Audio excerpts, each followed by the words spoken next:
Okay, सो 12.2 के अंदर हम लोग स्टार्ट करते हैं फर्स्ट क्वेश्चन से। हमने इसके पहले के एग्जांपल्स देख लिए हैं, फर्स्ट एक्सरसाइज पूरी कर लिया है, जो भी कंसेप्ट होता है ना वो सब हम लोगों ने पढ़ रखे हैं। ठीक है, अब है ना इसके बाद जो आपके पास में एक्सरसाइज आने वाली है, अब हमें मतलब कोई न्यू कंसेप्ट पढ़ने की जरूरत नहीं है। जो हम लोगों ने अभी तक कंसेप्ट पढ़े ना, sector, segment and length of arc वाले, इन्हीं कंसेप्ट का यूज करेंगे हम। और जो बेसिक फॉर्मूलेज आपने कभी जो 7th 8th क्लास में पढ़े हुए हैं, स्क्वायर, रेक्टेंगल, ट्राइंगल, हम लोग उनके कंसेप्ट का भी यूज करेंगे वो नेक्स्ट एक्सरसाइज में। बट हो सकता है कि यहाँ पे भी उनमें से कुछ यूज हो जाए, क्वाइट पॉसिबल। सो इस चीज का भी ध्यान रखना। एंड स्टार्ट करते हैं फर्स्ट क्वेश्चन से। सबसे पहले पूछा आपसे, find the area of a sector of a circle with radius 6 centimetre if angle of the sector is 60 degree. अभी ये कुछ ज्यादा ही आसान क्वेश्चन है जो बिल्कुल भी आपके एग्जाम में नहीं आने वाला। इतनी अच्छी किस्मत होती नहीं है हमारी।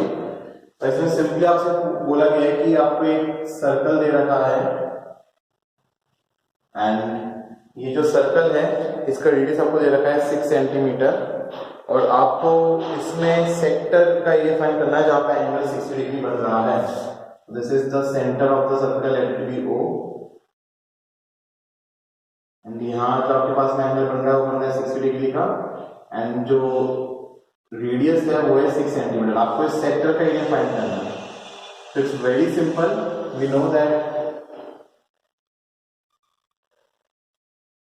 Area of sector will be equal to theta upon 360 into pi r square.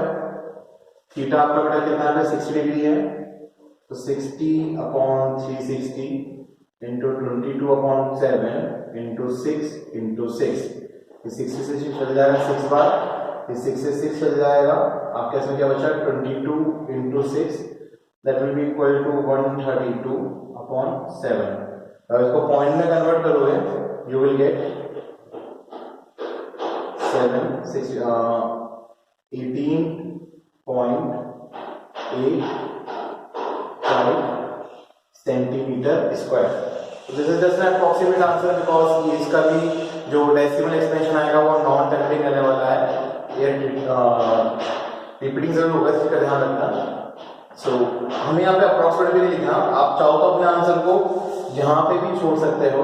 आप सिंपली अगर इसके आगे भी सेंटीमीटर स्क्वायर लगाओगे तब भी आपका आंसर उतना ही सही माना जाएगा जितना यहाँ माना जाएगा। खैर वैसे क्वेश्चन पूछे भी जाने वाला, तो हमें इसके ऊपर इतना फोकस करने की जरूरत है भी नहीं।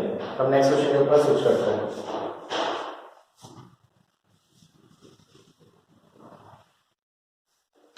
अब बेटा क्वेश्चन नंबर 2 में आपको बोला है that find the area of a quadrant of a circle whose circumference is 22 centimetre. अब यहाँ पे बेटा ध्यान से ऑब्जर्व करना, आपसे एक सर्कल के क्वाड्रेंट का एरिया पूछा गया है। अब क्वाड्रेंट का मतलब आपको पता होता है 1/4 ऑफ अ सर्कल, ठीक है ना। सेमी सर्कल होता है हाफ ऑफ अ सर्कल, लेकिन क्वाड्रेंट आपका होता है 1/4 ऑफ अ सर्कल। अब अगर मैं यहाँ पे सेंटर मार्क करूं तो this thing, this particular area will represent quadrant, जो उसका 1/4 पार्ट है। तो ये एंगल आपका हमेशा कितना होता है, फिर 90 डिग्री का होता है। और मुझे बेसिकली ये एरिया फाइंड करना है, ठीक है। सो इसके लिए अगर आप सेक्टर का फॉर्मूला नहीं लगाना चाहते तो आप सिंपली सर्कल के एरिया का 1/4 भी निकाल दोगे, तब भी आपका आंसर सेम ही आने वाला है, वो दिक्कत नहीं है। बट हमें यहाँ पे रेडियस नहीं दे रखा ना, and we know that the angle will be 90 degree. अब एंगल की जरूरत आपको तब पड़ेगी जब आप सेक्टर वाला फॉर्मूला लगाओगे। अगर आप सिंपल कंसेप्ट यूज करते हो कि सर्कल के एरिया का 1/4 जो होगा क्वाड्रेंट का एरिया होगा, तो उसके लिए आपको इस एंगल की भी जरूरत नहीं है, ठीक है।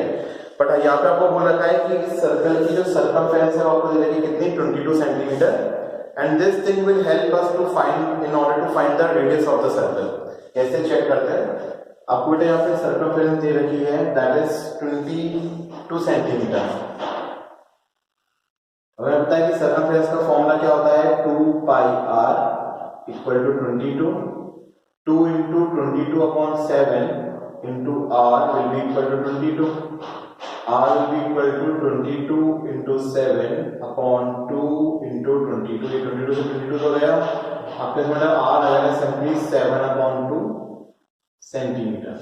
सो ये जो सर्कमफेरेंस आपको दे रखी है ना, ये हेल्प करेगी हमारी सर्कल के रेडियस को फाइंड करने में। पहली चीज, अब इस रेडियस का यूज करके हम लोग क्वाड्रेंट का एरिया फाइंड करेंगे। कैसे, सिंपली आप चाहो तो 1/4 ऑफ एरिया ऑफ सर्कल का यूज कर सकते हो, आप चाहो तो यहाँ पे एरिया ऑफ सेक्टर के फॉर्मूले का यूज कर सकते हो, दोनों ही एक ही चीज देंगे, कुछ आंसर में फर्क नहीं आने वाला। सो अगर मैं सिंपली यहाँ पे बोल दूं for a quadrant theta will be 90 degree, therefore area of quadrant will be equal to theta upon 360 into pi r square। Theta आपके पास में 90 अपॉन 360, पाई की वैल्यू है 22 अपॉन 7, आर स्क्वायर मतलब 7/2 का square, this will be equal to 7 upon 2 into 7 upon 2। तो ये 90 से चल जाएगा आपका यहाँ पे 4 टाइम्स, एक 7 से 7 चला गया, ये 2 से चला जाएगा 11 टाइम्स, तो आपको मिलेगा 11 into 7 that is 77 and 4 into 2 will be 8। इसको डिवाइड करोगे 8, आप इसको पॉइंट में आपका आंसर आएगा बेटा 8 9 से 72, 0.5 बचेगा, 8 6 से 48, 2 बचेगा, 8 2 से 16, then 4 बचेगा, 8 5 से 40 centimetre square. So this will be the area of quadrant for a circle whose circumference is 22 centimetre. तो ये थोड़ा सा ट्रिक क्वेश्चन है, इसके पूछने के चांसेस थोड़ी सी हो सकती हैं। Now question number 3। अब क्वेश्चन नंबर 3 और अच्छा है ना, धीरे धीरे के क्वेश्चन का नंबर बढ़ता जाएगा, क्वेश्चन का लेवल अप होता जाएगा, ध्यान रखना। अब क्वेश्चन नंबर 3 में आपको बोला है the length of the minute hand of a clock is 14 centimetre, find the area swept by the minute hand in 5 minutes. अब ये क्वेश्चन को इसका कंसेप्ट समझना बेटा, यहाँ पे आपसे क्लॉक के बारे में बात की जा रही है, तो ये आपकी सर्कुलर क्लॉक का शेप आ गया, हम इसमें टाइमिंग्स मार्क कर देते हैं।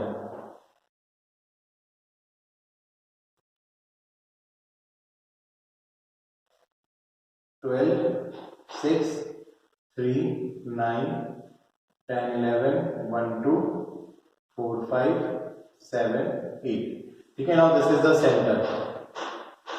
तो आप अपनी कोई सी भी क्लॉक देख लो नॉर्मल सी, तो उसमें जो आपके पास है उसका शेप सर्कल होता है, एंड उसके सेंटर पे आपके सारे के सारे जो हैंड्स होते हैं वो हिंज्ड होते हैं वहां पे ना, इसी का ध्यान रखना। अब बोला गया कि the length of the minute hand of a clock is 14 centimetre. So अगर बेटा मैं मिनट हैंड को बनाना चाहूँ तो आपको ये लेंथ दे रखी कितनी, 14 सेंटीमीटर। आपकी इच्छा है आप इसको 1 पे 2 पे 3 पे 4 पे 5 पे जिस पोजीशन पे चाहो उस पोजीशन पे रख सकते हो, डजंट मैटर। मैंने बस सिमेट्री के हिसाब से इसको 12 के ऊपर टिका रखा है और कोई मेरा इधर अलग इंटेंशन नहीं है, ठीक है। फिर बोला गया है कि 5 मिनट के अंदर ये मिनट हैंड कितना एरिया स्वाइप करेगा। अब हमें अच्छे से पता है कि 5 मिनट के अंदर जो आपका मिनट हैंड है ना, ये 12 से कहां पहुंच जाएगा, 1 पे पहुंच जाएगा, ठीक है ना। ये इसकी यहाँ पे पोजीशन आ जाएगी, तो ये जो इसने एरिया यहाँ पे स्वाइप करा है ना, तो ये एरिया फाइंड करना है। तो अगर मुझे ये एंगल पता पड़ जाए तो मैं बहुत इजीली यहाँ पे एरिया ऑफ सेक्टर का फॉर्मूला लगा सकता हूँ। अब ये एंगल मुझे कैसे पता पड़ेगा, ध्यान से ऑब्जर्व करना। जो आपका बेटा मिनट हैंड होता है ना, वो 60 मिनट्स के अंदर पूरा एक सर्कल लगाता है। पूरा सर्कल लगाने का मतलब वो 360 डिग्री का रोटेशन करता है, कितने देर के अंदर, 60 मिनट्स के अंदर। तो हम इसी कंसेप्ट पे यहाँ पे यूज करेंगे फॉर अ मिनट हैंड।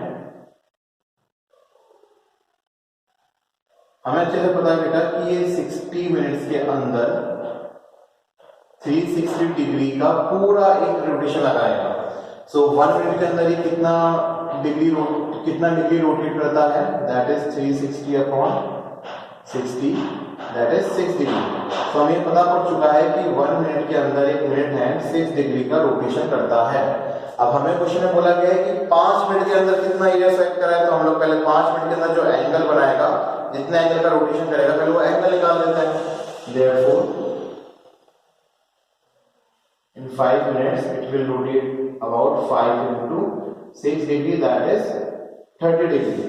तो ये जो यहाँ पे आपके पास में एंगल निकल के आया है, ये कितना निकल के आया है, 30 degree. Now we got the angle of the sector, minus sector obviously, and जो मिनट हैंड है ना, यही आपकी जो लेंथ होगी किसके बराबर होने वाली है, रेडियस के बराबर होने वाली है, क्योंकि सेंटर से लेके आपके सर्कमफ्रेंस को यहाँ पे टच कर रहा है, ठीक है। देयर एंड अगर हम रेडियस की बात करें, it will be equal to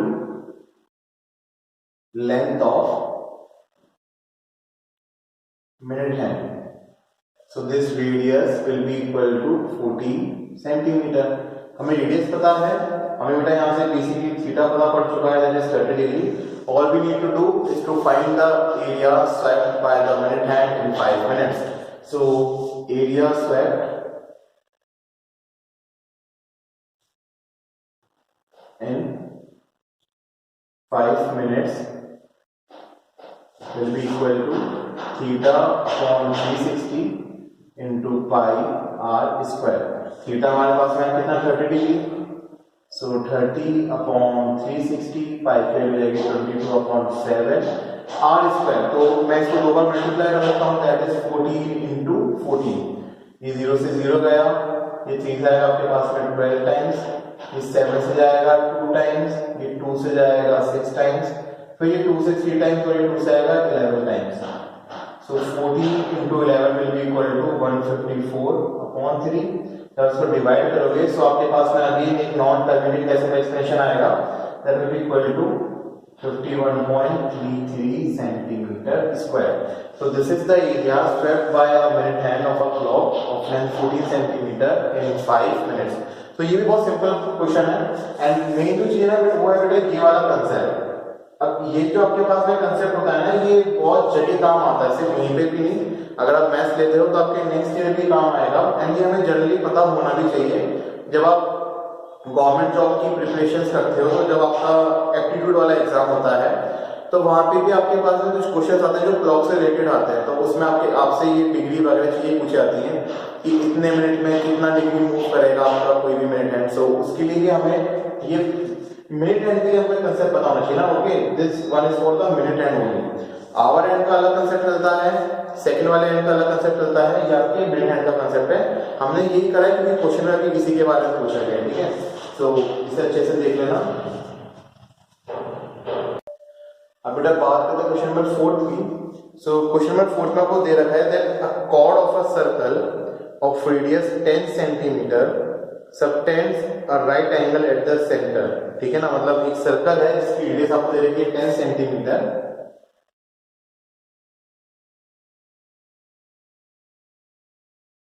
and यहाँ पे बेटा एक कॉर्ड है आपके पास में AB. ये जो कॉर्ड है ना बेटा, ये सेंटर पे एंगल सबटेंड कर, ये राइट एंगल के बराबर, मतलब कितना डिग्री हो जाएगा आपके पास में 90 degree. This is O and आपको इसकी रेडियस दे रखी है और सेट आपको सर्कल में रेडियस दे रखी है 10 सेंटीमीटर. मैंने आपको कहा था स्टार्टिंग के अंदर कि या तो आपके पास में जो ट्राइंगल निकल के आएगा वो राइट एंगल ट्राइंगल निकल के आएगा, या आपके पास में इक्विलेटरल ट्राइंगल निकल के आएगा, अदरवाइज आइसोस्सेलेस ट्राइंगल तो हमेशा होगा ही होगा. तो कल की क्लास में जो अपन ने एग्जांपल करा था ना, वो आपके पास में ना तो राइट एंगल था ना आपके पास में इक्विलेटरल ट्राइंगल था. That was just an isosceles triangle जिसके अंदर सेंटर एंगल था 120 डिग्री.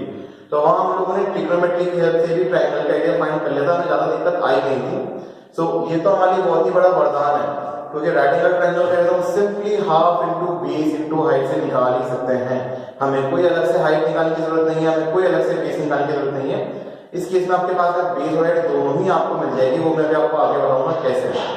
कोई अलग कैलकुलेशन करने की जरूरत पड़ेगी ही नहीं. अब चेक करते हैं कि ये तो इन्फॉर्मेशन है, चेक करते हैं आपसे पूछा क्या गया है.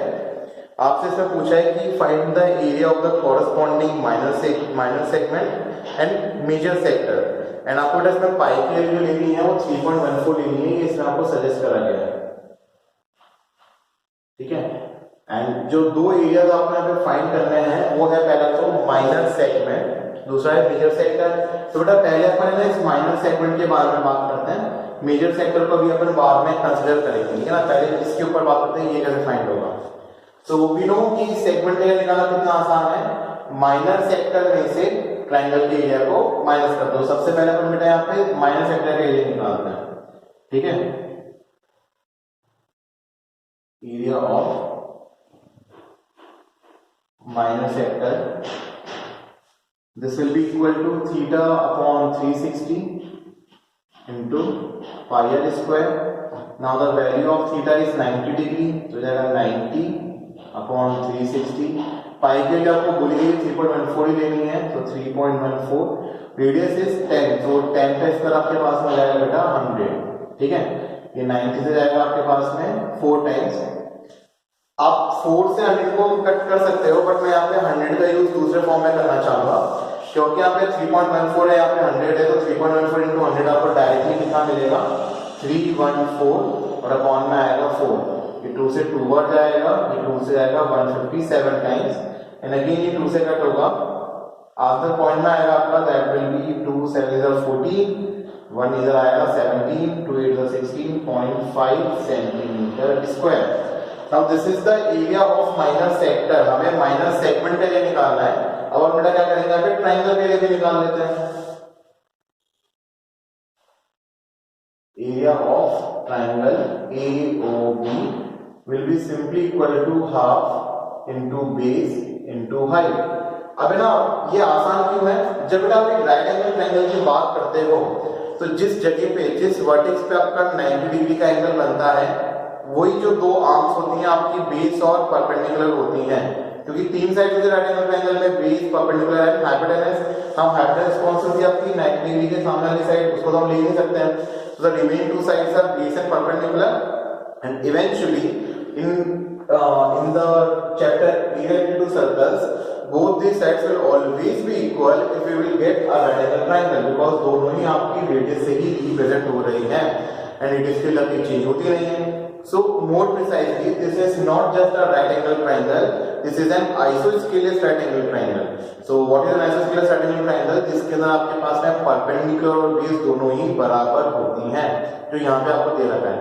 So हम सिंपली इसका ये निकाल लेंगे, हाफ इंटू 10 इंटू 10, तो ये 2 से जाएगा 5 times and this will be equal to 50 centimetre square. ठीक है, अब हमें बेटा यहाँ पे सेगमेंट का एरिया निकालना है। Therefore, area of minor segment will be equal to area of minor sector minus area of triangle AOB। अब बेटा माइनर सेक्टर के लिए आपके पास में आता है 78.5, एरिया ऑफ ट्रायंगल AOB आपने निकाला था 50, तो answer will be 28.5 centimetre square. बेटा यूनिट्स लगाना मत भूलना, क्योंकि हम एरिया निकाल रहे हैं, that is a definite value. So units के लिए आपके मार्क्स कट होने हैं, इसका ध्यान रखना। So this is how we are going to find the area of the minor segment. Now in the second part आपसे पूछा गया है कि इसका जो आपका मेजर सेक्टर होगा उसका एरिया कैसे निकालेंगे। अब बेटा हमें अच्छे से पता है ना, this is a sector and ये जो आपका रिमेनिंग वाला एरिया है पूरा का पूरा, this is the major sector. अब हमने बेटा माइनर सेक्टर का एरिया तो निकाल ही रखा है, हम सिंपली अगर सर्कल के एरिया में से इस माइनर सेक्टर को माइनस कर दें तब भी हमारा आंसर आ जाएगा, और अगर आप मेजर सेक्टर का फॉर्मूला ही लगाना चाहते हो तब भी आपका आंसर आ जाएगा। दोनों में कुछ फर्क नहीं है, दोनों से आंसर सेम ही आएगा ना, चिंता मत करना। तो अपन चेक करते हैं कि माइनस मेजर सेक्टर का एरिया कैसे फाइंड कर सकते हैं। Okay,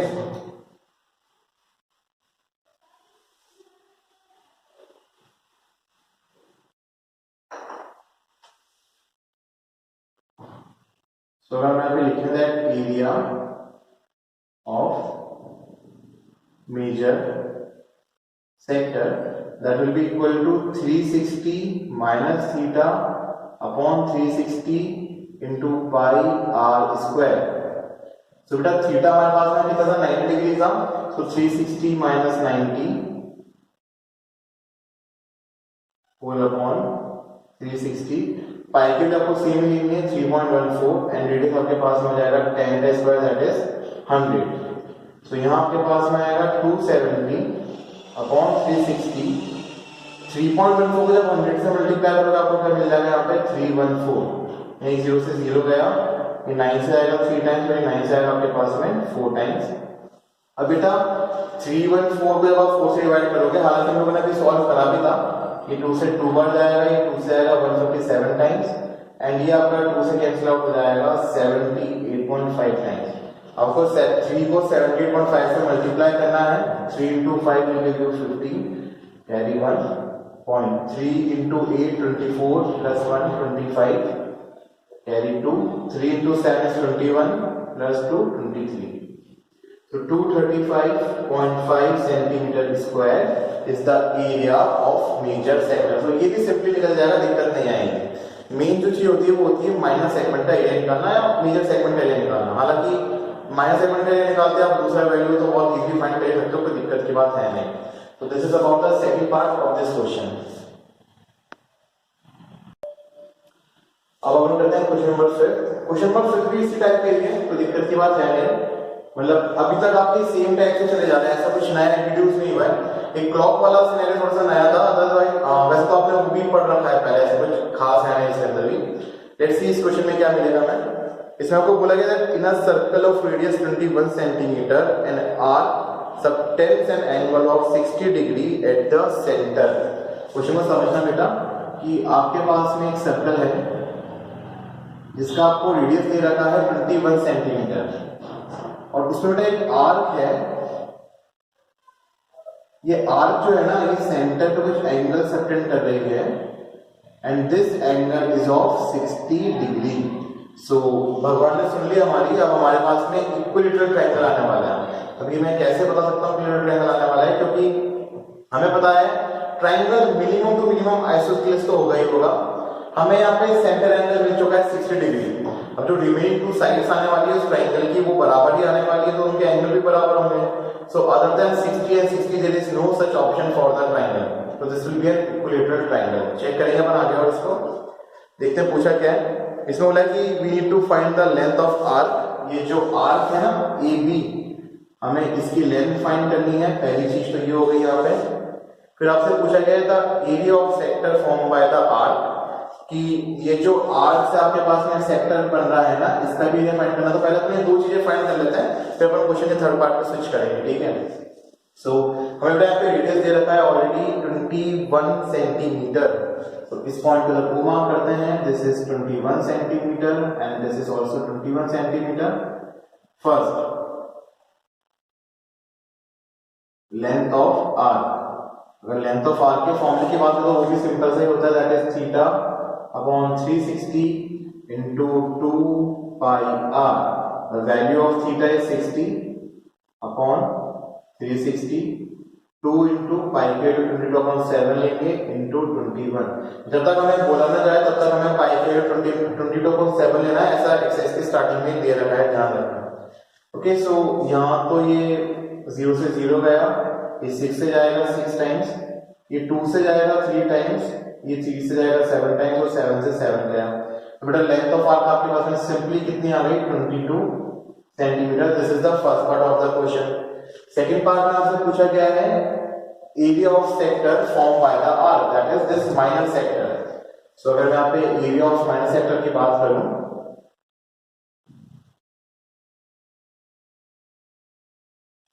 that will be equal to theta upon 360 into pi r square।